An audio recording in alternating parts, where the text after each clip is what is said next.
Obrigado. Bom dia, senador. Eu venho lhe saudar aqui pela iniciativa dessa audiência pública e cumprimentar os membros da mesa e os demais presentes aqui na Comissão de Direitos Humanos. O senador, que é um batalhador aí pelas leis que visam buscar igualdade de tratamento e justiça social na área tanto dos trabalhadores como da pessoa humana, nos incumbiu de montar um grupo de trabalho há 2 anos atrás para discutir o Estatuto do Motorista.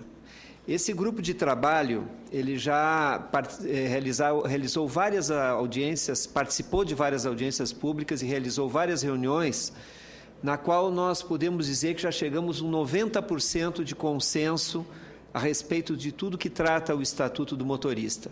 E a verdade seja dita que os 10% restantes, não é que haja discordância, existe negociação na qual estamos procurando aproximar os interesses dos empregados, dos autônomos e dos trabalhadores. Então, o grupo de trabalho ele vem realizando atividades bastante produtivas e chegamos já a esse avanço grande de 90% de consenso. Ao mesmo tempo que o grupo de trabalho discutia, também houve uma grande negociação entre as confederações de trabalhadores e de empregados, trabalhadores e de empresas de transporte, de empregadores, junto com o Ministério Público, para chegar a algum acordo num processo que existia na Justiça, nascida de Rondonópolis, no Mato Grosso, há anos atrás. E dessa negociação entre as confederações saiu a sugestão do projeto de lei que foi aprovado, 12.619, que realmente já é um grande avanço nas questões de transporte, tanto de passageiros como de cargas e da profissão de motorista. Bom, então, na situação atual, nós podemos dizer que nós temos uma lei que foi implantada, que está sendo implantada aos poucos, que representa um grande avanço, mas também existe uma negociação no âmbito do Estatuto do Motorista, que prevê outros pontos além dos previstos em lei. E também, seguramente, vai sair dessa discussão do Estatuto Motorista uma busca de um aprimoramento da Lei 12.619. Como disse vários companheiros, o LIT representando os autônomos, como também os empregados, a lei ela é muito importante, mas ela, de certa maneira, precisa de algum aprimoramento. E isso que nós estamos aqui para discutir positivamente, trazer sugestões para esse aprimoramento. Bom, eu vou apresentar, então, o trabalho nosso, do Sindicato das Empresas de Transporte de Carga do Rio Grande do Sul, e também, do mesmo trabalho, incorpora essa Associação Brasileira de Transportadores Internacionais, a BTI. A Lei 12.619, basicamente, ela modificou o Código de Trânsito brasileiro e as leis do trabalho, a CLT, criando controles para a jornada de trabalho e tempo de direção. Então, ela foca nesses 2 aspectos. O Estatuto do Motorista é muito amplo porque ele vai enfocar outros aspectos, mas vamos primeiramente verificar o que a lei trouxe de novidade e o que ela pode ser aprimorada. Então, antes da lei, os motoristas, os contratados, os empregados, estavam ao abrigo do artigo 62, que seria incompatível o controle de jornada de trabalho. Os autônomos não tinham controle nenhum. Mas, como disse o nosso auditor fiscal, já muitas empresas embarcadoras começavam a exigir certos cumprimentos de horários das empresas e essas, por sua vez, precisariam começar a controlar a jornada de trabalho do motorista. Apesar de ser incipiente, já existia algumas exigências nesse sentido. A lei modificou. E o que ela modificou? Ela passou a determinar um controle de jornada, por um lado, e o Código de Trânsito, um tempo de direção. Para todos os motoristas, as paradas eram foram fixadas em lei de 30 minutos a cada 4 horas, podendo ser fracionada ao longo das 4 ou ser antecipada na segunda ou na terceira hora, mas no total o mínimo era de 30 minutos e um descanso noturno de 11 horas. Agora, para os empregados, a lei foi mais específica, porque ela determinou uma parada de 1 hora para refeição, descanso semanal de 35 horas e uma jornada diária de 8 horas e um máximo de 2 horas extras. Bom, em relação ao tempo de direção, os motoristas empregados acabaram sendo limitados pela própria CLT em 10 horas. Os autônomos podem chegar a 12, no seguinte cálculo: as 24 horas do dia, menos as 11 de repouso, menos 2 paradas de meia hora, poderiam atingir 12 horas. Mas aí, isso já resulta em um grande problema para o autônomo. Por quê? Porque ele tem que ter poucas paradas durante o dia. Vocês imaginam 3 turnos de 4 horas e ele parando só 2 vezes meia hora. Ele vai ter que fazer um almoço correndo de meia hora e uma outra parada correndo de meia hora para poder compensar o repouso noturno, que é de 11 horas, que é um repouso muito longo. Então, o autônomo ele ficou sobrecarregado, que para ele poder atingir as 12 horas, que é o próprio pleito dos autônomos, ele tem que rodar muito, com poucas paradas durante esse tempo que roda e uma parada noturna muito grande. Ora, isso aqui pode causar um problema sério de risco de acidente durante essas 12 horas, porque ele só tem 2 paradas de meia hora. Ele não é obrigado a parar 1 hora para almoço, e ele vai acabar parando menos para poder compensar uma parada excessiva de noite. Depois da lei, então, essa fiscalização do horário de trabalho, ela vai limitar nessas 8 mais 2 para o empregado. Então, vocês vejam que há uma mudança importante, tanto para os autônomos como para o empregado. Essa mudança tem que ser equilibrada, tem que ser balanceada, tem que ser aprimorada para que possa tanto os autônomos como os empregados estarem satisfeitos e os dois dirigirem nas mesmas condições, porque se um dos aspectos da lei é segurança viária, não é admissível que a segurança viária trate o motorista autônomo e empregado de maneira diferente. Quer dizer, os dois têm que ter o mesmo padrão de rodagem, de direção, para poder transmitir o mesmo padrão de segurança viária nas estradas. Bom, no Código de Trânsito faltou essa uniformidade de tratamento de empregado e autônomo. Quer dizer, não é que faltou. Na verdade, ele permitiu as 12 horas, mas a CLT limitou em 10 o empregado. Então, tem uma falta de uniformidade na prática entre o empregado e o empregador. O empregado e o autônomo, que ele é o seu próprio empregador, ele é autônomo, ele tem a possibilidade de dirigir o máximo que ele pode pelo Código de Trânsito. O que nós calculamos, assim, a grosso modo, pegamos um exemplo de uma viagem de Porto Alegre a São Paulo, que antigamente era de 1 dia e meio, ela passa a ser de 2 dias, aumentando em 33% o período de viagem. Ele pode, se ele rodar por dia 8 horas, ele vai chegar no máximo a 480 quilômetros. Se ele rodar 10 horas num dia, ele vai chegar no máximo a 600 quilômetros.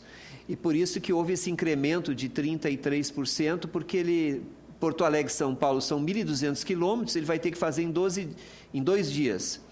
E antes ele fazia em 1 dia e meio. Aqui talvez tenha um exagero e aqui talvez tenha um exagero para o outro lado. Então, qual é a proposta para o longa distância? A proposta para o longa distância é de fracionar o repouso diário de 11 horas em 9 ininterruptas mais 2, estas para gozo no retorno da viagem. Quer dizer, o motorista empregado, ele tem direito a 11 horas pela consolidação das leis do trabalho.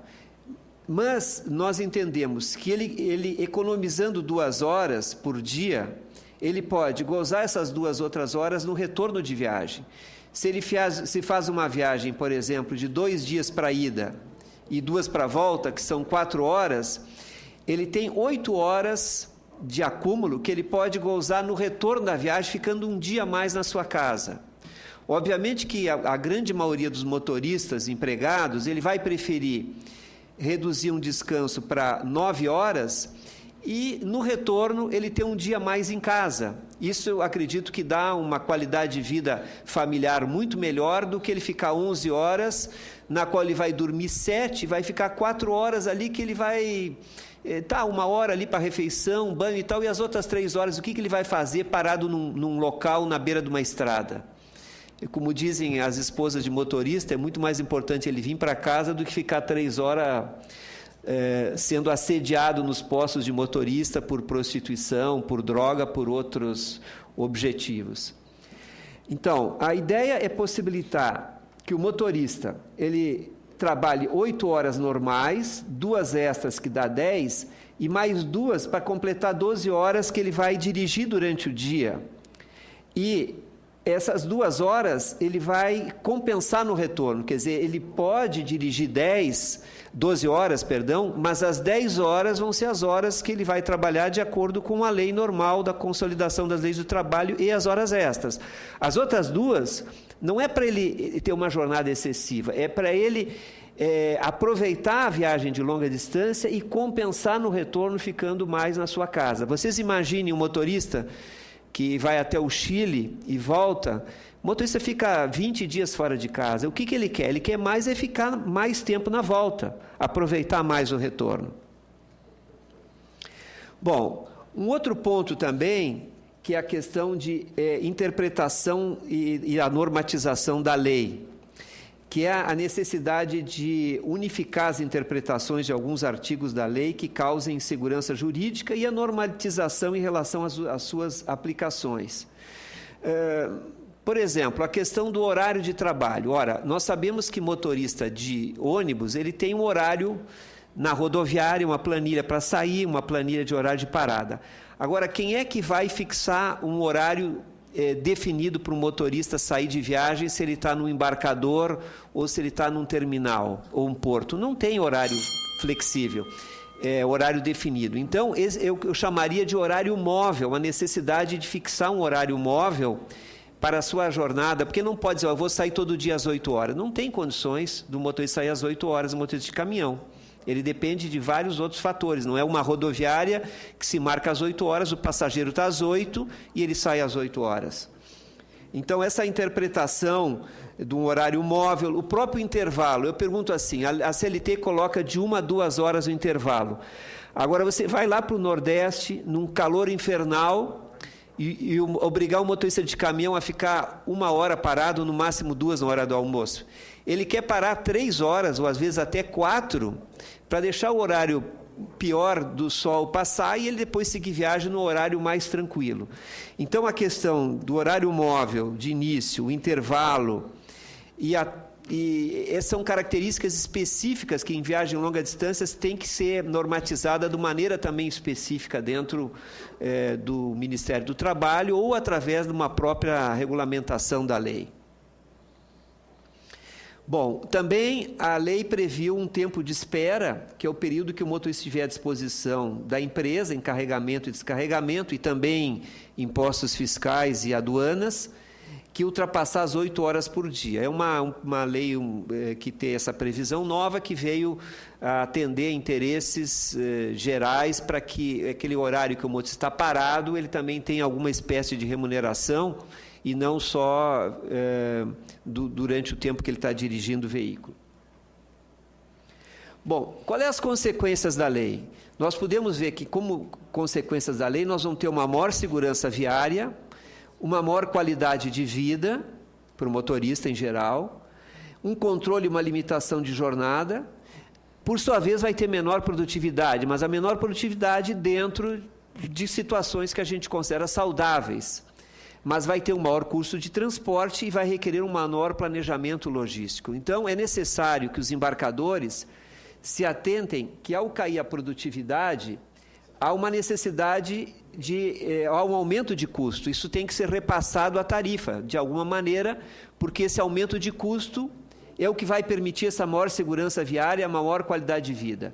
E as empresas vão fazer um planejamento logístico melhor, apesar de que nunca vão conseguir que todo caminhão saia às 8 horas, porque isso é impossível. né?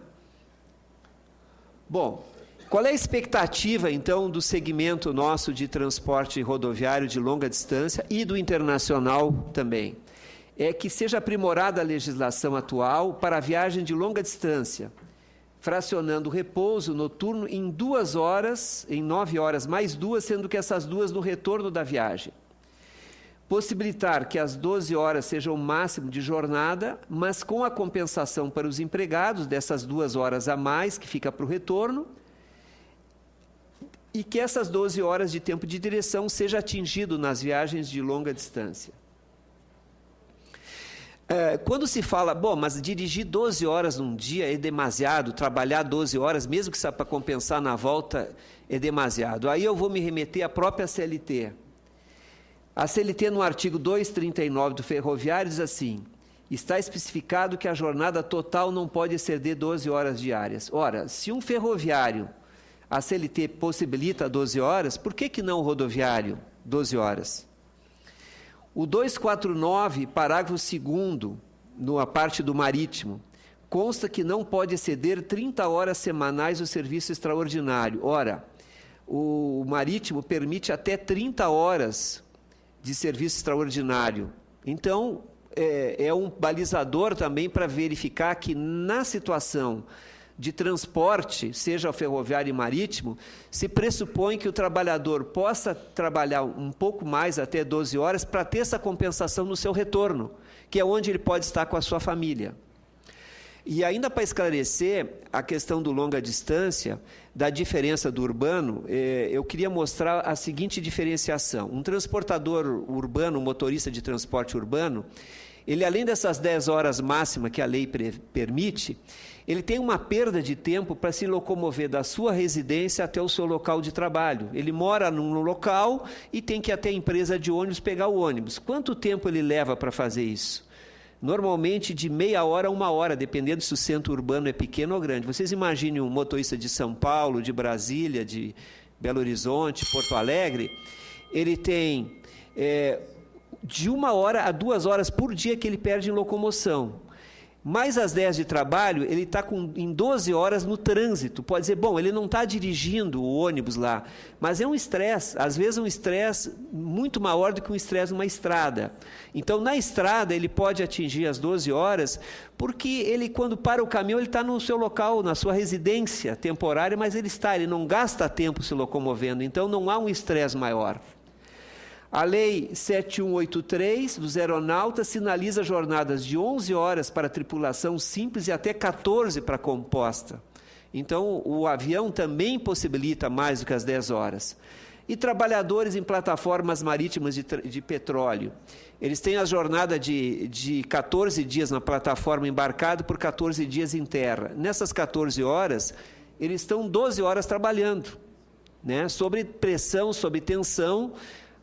Haja visto que a plataforma de petróleo é muito perigosa, já tivemos acidente com plataforma, essas 12 horas que ele está trabalhando, ele trabalha sob tensão, às vezes mais até do que numa estrada. Então, todos esses artigos pesquisados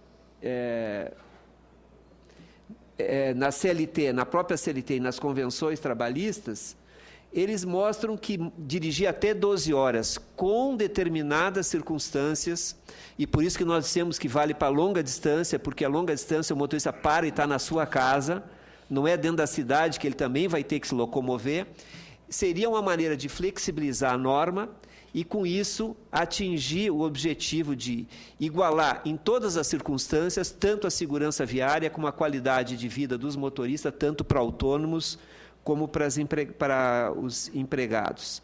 Então, essa é a nossa contribuição. Eu até fico satisfeito de ver esse folheto que é distribuído pelas centrais sindicais, com o timbre do Ministério Público e da Federação dos Policiais Rodoviários, na qual diz assim: permissão para dirigir, obrigatoriedade dentro do período de 24 horas, observar o intervalo de 11 horas de descanso, podendo ser fracionado em 9 mais 2.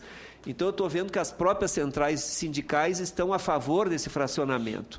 O que acontece é que na lei original havia o fracionamento tanto no Código de Trânsito como na CLT, e foi vetado pela Presidência da República. E eu creio que isso aqui agora é algo de unânime e de bom senso, que está em todos os segmentos, não só dos empregadores, como dos autônomos, como também dos empregados. Então, nós achamos, senador, que talvez esse seja o momento para puxar um projeto de lei que permita essa alteração, esse aprimoramento da lei no que diz respeito ao descanso noturno, que eu acho que é o principal que há de necessidade nesse momento, para que isso possa se considerar como um consenso geral de todo o segmento, sem desmerecer a lei, que foi muito bem construída, foi muito bem debatida, mas que, como toda a lei, e talvez até pelo pouco tempo, acabou deixando alguma pequena brecha que houve a necessidade de aprimoramento. Muito obrigado.